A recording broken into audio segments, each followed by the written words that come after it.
नमस्कार, आपका स्वागत है। आपके साथ मैं आकांक्षा राजपूत। सीधा आपको सुनवाते हैं, गृह मंत्री अमित शाह क्या कुछ कह रहे हैं। दयानंद सरस्वतीની આ કલ્પના જમીન પર ઉતરી।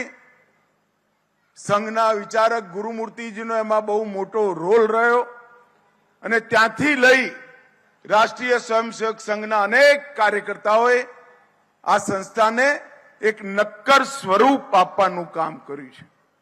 આજે ગુજરાતના સૌ નાગરિકોનું ધ્યાન હું એની પર પણ આકર્ષિત કરવા માંગુ છું કે આ મેળામાં પુણ્ય શ્લોક અહલ્યાબાઈ હોલકર અને એમના જીવન કવન પર પણ સ્ટોર લગાવ્યો છે।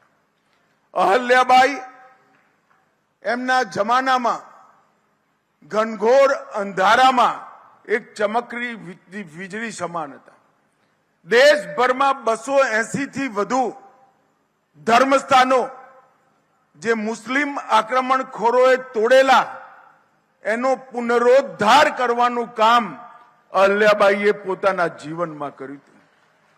પોતાની પરમ પૂરી સંપત્તિ, અડધી સંપત્તિ પર બિલીપત્ર અને અડધી સંપત્તિ પર તુલસી પત્ર મૂકી શૈવ અને વૈષ્ણવ અને શાક્ત ધર્મસ્થાનોનો ઉદ્ધાર કરવાનું કામ કર્યું। ચાહે સોમનાથનું મંદિર હોય, ચાહે કાશી વિશ્વનાથ મંદિર હોય, ચાહે કાશીના ઘાટો હોય, અનેક સ્થાનો પર ધર્મસ્થાનોનો પુનરોદ્ધાર અહલ્યાબાઈએ કર્યો હતો।